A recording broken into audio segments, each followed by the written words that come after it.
Hey guys, welcome back to this new video. So in this new video हम जो discuss करने वाले हैं वो प्रॉफिट एंड लॉस अकाउंट का फॉर्मेट और एक एग्जाम्पल के थ्रू इसको समझेंगे कि प्रॉफिट एंड लॉस कैसे बनाया जाता है. ओके सो आप अगर अपने स्क्रीन पे नोटिस कर रहे हो तो आपको एक फॉर्मेट दिख रहा है जिसमें प्रॉफिट एंड लॉस अकाउंट लिखा हुआ है, ईयर एंडेड लिखा हुआ है, कुछ आइटम्स डेबिट में मैंशनड है, कुछ आइटम्स क्रेडिट में मैंशनड है. ओके सो ये जो आपका प्रॉफिट एंड लॉस अकाउंट होता है ये बेसिकली आपका सेकेंड स्टेप होता है. सेकेंड स्टेप कैसे? फर्स्ट स्टेप जो होता है वो होता है आपका ट्रेडिंग अकाउंट जो हम प्रीवियस वीडियो में डिस्कस कर चुके हैं. उसके बाद प्रॉफिट अगर एक फर्म जो है जब अपनी अकाउंटिंग या फाइनल स्टेटमेंट्स बनाती है तो फर्स्ट वो बनाती है ट्रेडिंग अकाउंट. ट्रेडिंग अकाउंट के बाद वो बनाती है profit and loss account. Profit and loss account के बाद उसका थर्ड और फाइनल स्टेप होता है वो होता है बैलेंस शीट. ओके सो अभी हम सेकेंड स्टेप में हैं प्रॉफिट एंड लॉस अकाउंट में. प्रॉफिट एंड लॉस अकाउंट जो है ये आपका इधर ग्रॉस लॉस या ग्रॉस प्रॉफिट से स्टार्ट होता है. किसी भी फर्म को या तो ग्रॉस प्रॉफिट होगा या तो ग्रॉस लॉस होगा. ओके फिर आप इसमें आपके सारे डेबिट साइड में सारे इनडायरेक्ट एक्सपेंसेस को रिकॉर्ड करते हो और क्रेडिट साइड में अगर इनडायरेक्ट इनकम कोई मेंशन्ड है उसको रिकॉर्ड करते हो. Okay so now you might be wondering कि फॉर्मेट तो सेम है, जब एक्सपेंसेस ही रिकॉर्ड करने हैं तो ट्रेडिंग अकाउंट में भी हमने एक्सपेंसेस रिकॉर्ड किए हैं तो यहाँ पे फिर वो एक्सपेंसेस यहाँ पे और इस अकाउंट को बनाने का बेसिक मोटिव क्या है? जब अगर एक्सपेंसेस और इनकम ही रिकॉर्ड करने हैं तो हमने तो पहले भी रिकॉर्ड कर चुके हैं. So the difference between your profit and loss account and your trading account is this. Trading account में आप सारे ट्रेडिंग अकाउंट में आप सारे डायरेक्ट एक्सपेंसेस और डायरेक्ट इनकम रिकॉर्ड करते हो. डायरेक्ट एक्सपेंस क्या होते हैं? जो आपके मैन्युफैक्चरिंग से डायरेक्टली एसोसिएटेड एक्सपेंसेस होते हैं वो आपके डायरेक्ट एक्सपेंसेस होते हैं. जैसे वेजेस, पावर, फ्यूल, ये सारे एक्सपेंस हो गए आपके जो एक गुड के मैन्युफैक्चर से डायरेक्टली एसोसिएटेड होते हैं. वेराज जो आपके इनडायरेक्ट एक्सपेंसेस होते हैं ये वो एक्सपेंस होते हैं जो आपके ऑफिस से रिलेट करते हैं. जैसे प्रिंटिंग हो गया, स्टेशनरी हो गया, ऑफिस का रेंट हो गया, ऑफिस के स्टाफ की सैलरीज हो गई. सो ये सारी चीज़ें जो भी इनडायरेक्ट एक्सपेंस है यानी जो एक्सपेंस आपके ऑफिस से रिलेट करते हैं वो आपके प्रॉफिट एंड लॉस में रिकॉर्ड होते हैं. ओके सो आप फर्स्ट स्टार्ट करते हो डेबिट साइड पे आपका to gross loss transferred from trading account. Okay so if आपने जब ट्रेडिंग अकाउंट बनाया इस पर्टिकुलर फॉर एग्जाम्पल एक फर्म का ट्रेडिंग अकाउंट बनाया, उस फर्म को ग्रॉस लॉस हुआ. ग्रॉस लॉस आप ट्रेडिंग अकाउंट में कहाँ पे रिकॉर्ड करते हो? आपके क्रेडिट साइड पे. सो जो ग्रॉस लॉस आपका क्रेडिट साइड में रिकॉर्ड हुआ है वो ट्रांसफ़र होगा डेबिट साइड में प्रॉफिट एंड लॉस के. सेम वे अगर फर्म को ग्रॉस प्रॉफिट हुआ है ट्रेडिंग अकाउंट में सो वो ग्रॉस प्रॉफिट डेबिट साइड का ट्रेडिंग अकाउंट का वो ट्रांसफ़र होगा आपके क्रेडिट साइड में प्रॉफिट एंड लॉस अकाउंट के. यहाँ पे द इम्पॉर्टेंट थिंग इज आप क्रॉस रूल फॉलो करते हो. इफ़ यहाँ पे ग्रॉस लॉस आया ट्रेडिंग अकाउंट के सो वो ट्रांसफ़र हुआ आपके डेबिट साइड में प्रॉफिट एंड लॉस के. यहाँ पे अगर आपको ट्रेडिंग में ग्रॉस प्रॉफिट आया डेबिट साइड में सो वो ट्रांसफ़र हुआ क्रेडिट साइड में of your P&L account.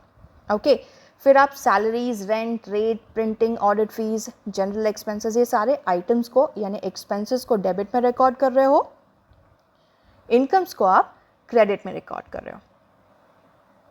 Point to be remembered your is at times question में आपको सैलरीज एंड वेजेस दिया रहेगा या वेजेस एंड सैलरीज मेंशन्ड है. नाउ इफ आपको सैलरीज एंड वेजेस मेंशन्ड है तो आप उसको इनडायरेक्ट एक्सपेंस ट्रीट करोगे. ओके और इफ आपको वेजेस एंड सैलरीज मेंशन्ड है देन आप उसको ट्रीट करोगे as your direct expense. Words पे ध्यान दीजिए, अगर वर्ड स्टार्टिंग वर्ड है वेजेस एंड सैलरीज तो वो आपका डायरेक्ट एक्सपेंस है. इफ आपका स्टार्टिंग वर्ड है सैलरीज एंड वेजेस या खाली सैलरी, तो वो आपका इनडायरेक्ट एक्सपेंस है और वो प्रॉफिट एंड लॉस में डेबिट साइड में आएगा। ओके, सो नाउ जब आपने सारे आइटम्स आपके एक्सपेंसेस को डेबिट साइड में रिकॉर्ड कर लिया, क्रेडिट साइड की सारी इनकम्स को रिकॉर्ड कर लिया, आप डिफरेंस निकालोगे, यानी आप रफ टोटल करोगे दोनों साइड्स का।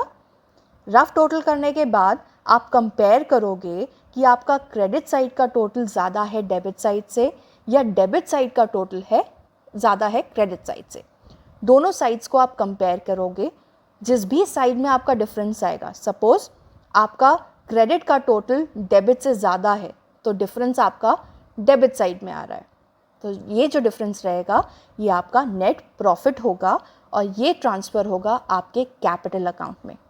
कैपिटल अकाउंट हम बनाएंगे बैलेंस शीट में, लाइबिलिटीज़ हेड के अंदर आता है कैपिटल अकाउंट। नेट प्रॉफिट आता है तो कैपिटल में वो ऐड होता है बिकॉज इनकम होती है वो। ओके, सेम वे अगर आपका क्रेडिट साइड का टोटल कम है डेबिट साइड से तो नेट लॉस आएगा। ये नेट लॉस भी हम कैपिटल अकाउंट में ट्रांसफ़र करेंगे बैलेंस शीट में, बट यहाँ पे उसका ट्रीटमेंट प्रॉफिट को ऐड करते हैं कैपिटल से और लॉस को सब्ट्रैक्ट करते हैं कैपिटल अकाउंट से। ओके, सो आफ्टर रिकॉर्डिंग सारे like all the items when you recorded, आप दोनों साइड के टोटल्स को फाइनल वैल्यू लिख के टोटल करोगे और दो लाइंस जो हमने नीचे ड्रॉ करी है ये होती हैं लाइंस आपकी टैली की लाइंस, आप इसको फिर टैली करोगे। सो होप आपको ये फॉर्मेट क्लियर हुआ होगा। अब हम इस फॉर्मेट के अकॉर्डिंग अपना एक एग्जाम्पल सॉल्व करेंगे। Okay,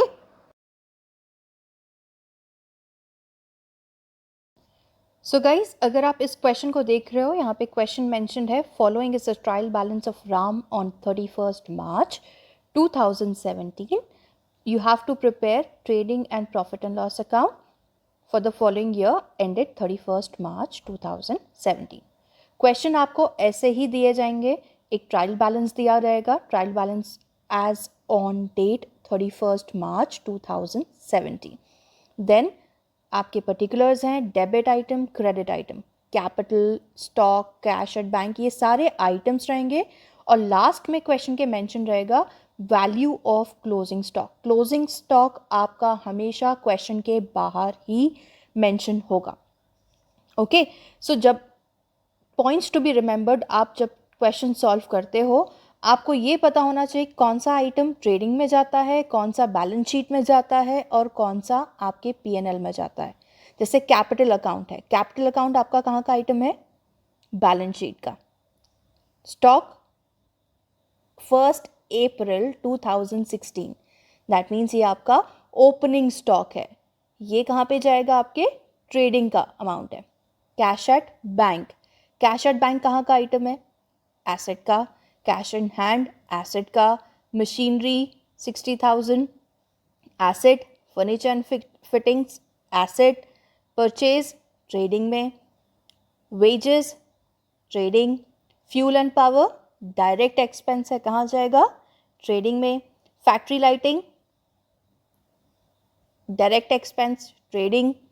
salary account indirect expense, ये आइटम जाएगा आपके प्रॉफिट एंड लॉस में। डिस्काउंट अलाउड, डिस्काउंट रिसीव्ड, ये आइटम जाएगा आपके प्रॉफिट एंड लॉस में। एक इनडायरेक्ट एक्सपेंस है, एक इनडायरेक्ट इनकम है।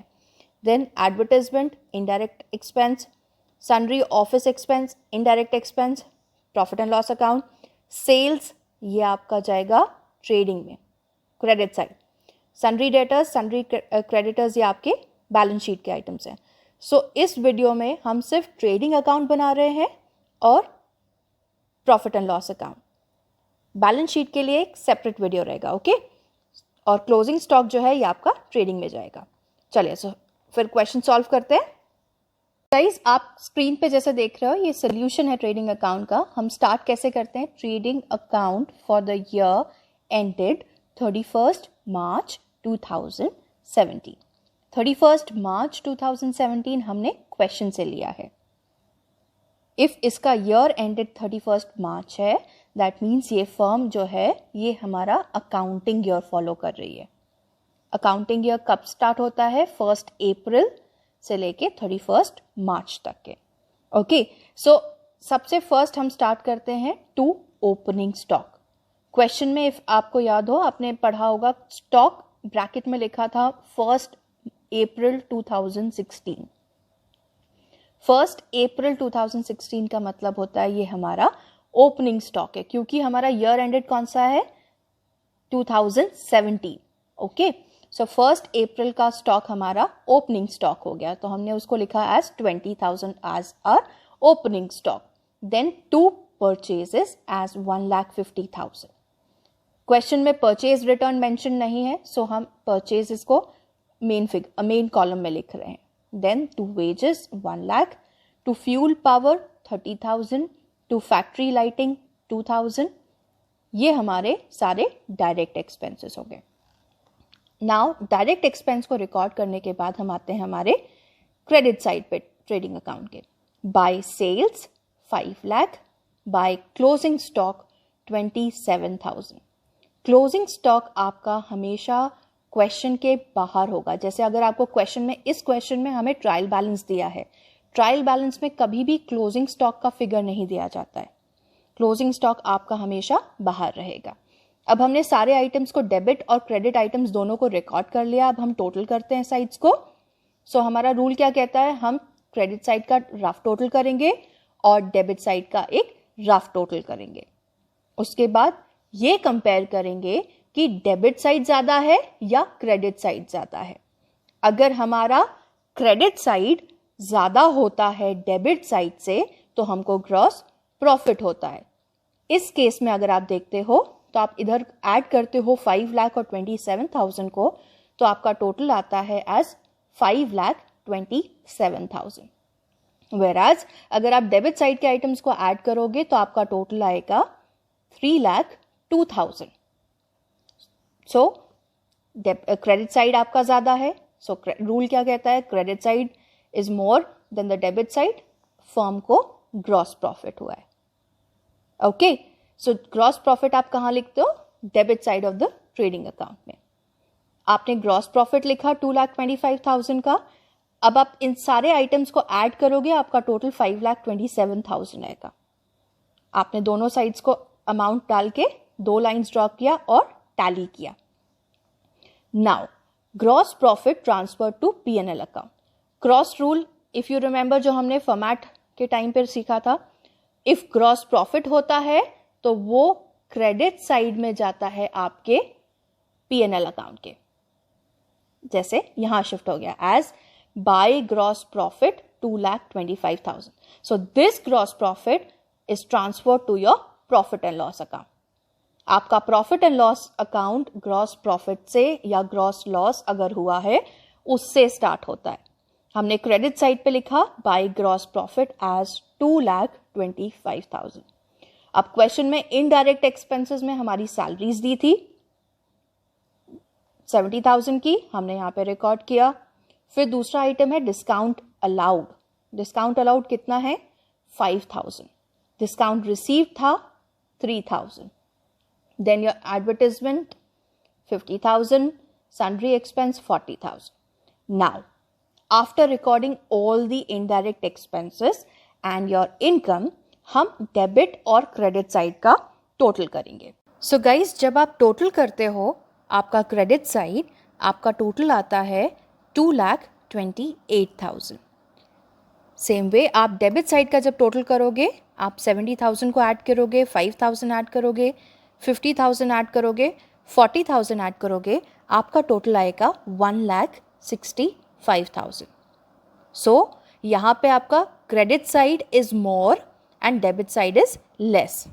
जब क्रेडिट साइड ज़्यादा होता है, डेबिट साइड कम होता है, तो हमारा जो डिफरेंसिंग फिगर होता है वो कहाँ पे आता है, आपके डेबिट साइड पे as net profit.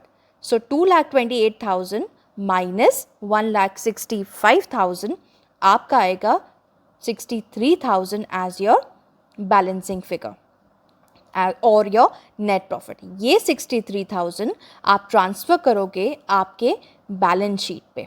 Okay, balance sheet में ये कहाँ पे जाएगा, कैपिटल अकाउंट में। लाइबिलिटीज हेड के अंदर आपका कैपिटल अकाउंट आता है। कैपिटल अकाउंट में ये नेट प्रॉफिट का फिगर ऐड होगा। उसके बाद आप दोनों साइड के टोटल लिखोगे 2,28,000, 2,28,000। अब आप ये सारे आइटम्स को ऐड करेंगे तो आपका यहाँ का डेबिट साइड का भी टोटल 228 आएगा, क्रेडिट साइड का भी टोटल 228 आएगा। इसके बाद 2 लाइंस ड्रॉ करी नीचे, ये 2 लाइंस आपकी टैली लाइंस है। That means debit side total and credit side total is now equal. So guys, hope आपको ये पॉइंट समझ में आए होंगे कैसे इस एग्जाम्पल को हमने सॉल्व किया ट्रेडिंग अकाउंट और प्रॉफिट एंड लॉस अकाउंट बनाकर। So guys, if you like the contents of our video, please hit the like button, subscribe our channel if you haven't subscribed it yet, and become a part of our Kaksha family. Press the bell icon so that you get the latest updates relating to our videos.